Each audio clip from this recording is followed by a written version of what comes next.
818,000 jobs were removed from the employment numbers over the past 12 months by the Federal Reserve. And Chairman Jerome Powell came out and said last week that the time has come to adjust policy. There's a lot of ramifications here, so if you like what you hear, you get some value out of this, make sure to subscribe to the channel, hit the bell for notifications, and if you got some questions about how this may affect your real estate decisions, you can schedule a call with our team with the link in the comments.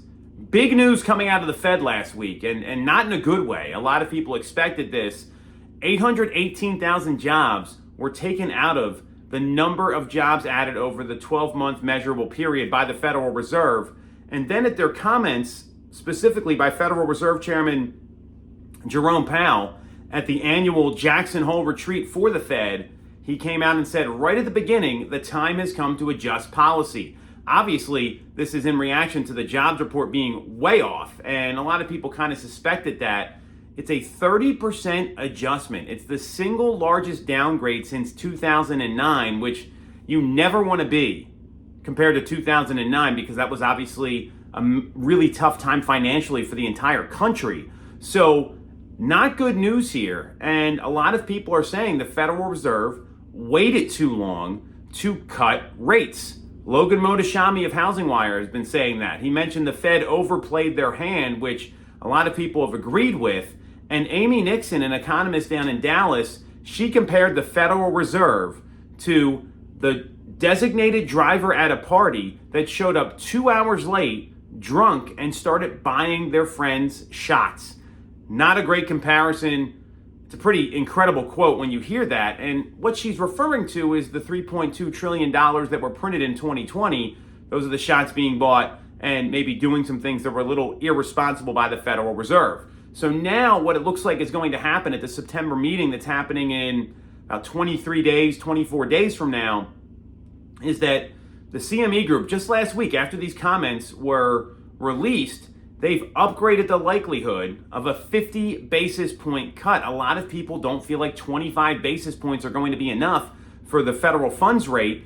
And the odds of a 25 basis point cut were originally at 75% starting the day on Friday. They were downgraded into the mid 60% range, and those odds went towards a 50 basis point cut.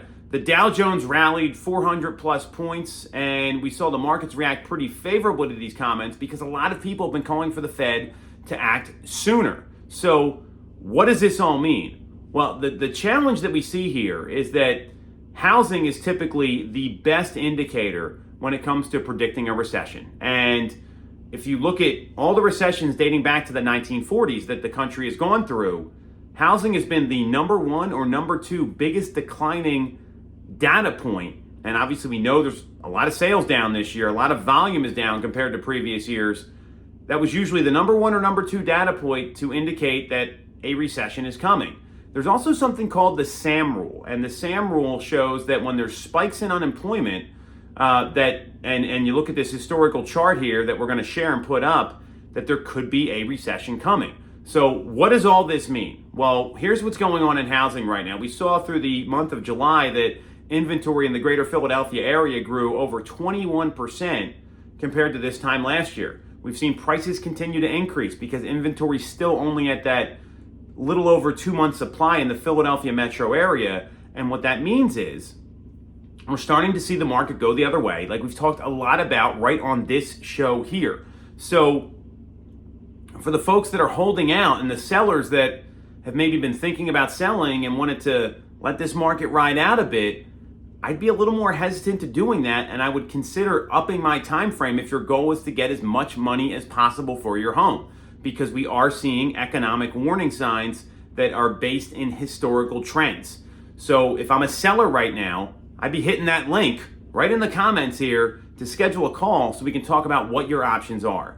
And if I'm a buyer, what I know is that we're going to see rates come down here pretty clearly. I would imagine when the Fed cuts rates in September, because it's clear they will, and we may already see this by the time this video goes out, rates could drop a little bit. And when you see fear in the market, buyers, this may be your chance to go buy the home that you want, because there's not as many people jumping into the market. Showings are down 13.2% compared to this time last year, in the metro Philadelphia area, so there's a little less demand as well. So we're seeing all these indicators. Inventory's rising, demand is dropping. We're seeing prices are still up because of the low supply, and it's all growing. So all of this are the early signs that the market may be going the other way here. And that's what you need to be clear on. So if you've got a real estate decision upcoming, it's more important than ever to talk to someone about what you're doing. Get some professional guidance and interview the agent. How many homes have you sold? What's your experience? Can you send me some reviews, strategy sessions and planning meetings in light of the new NAR changes that are already in effect here in Pennsylvania and some uncertainty in the economy? That's where professional guidance matters more than ever. So understand what's going on, then look at the local market and get clarity on how your goals fit into all this to make a winning decision. That's going to be your best bet with all this uncertainty.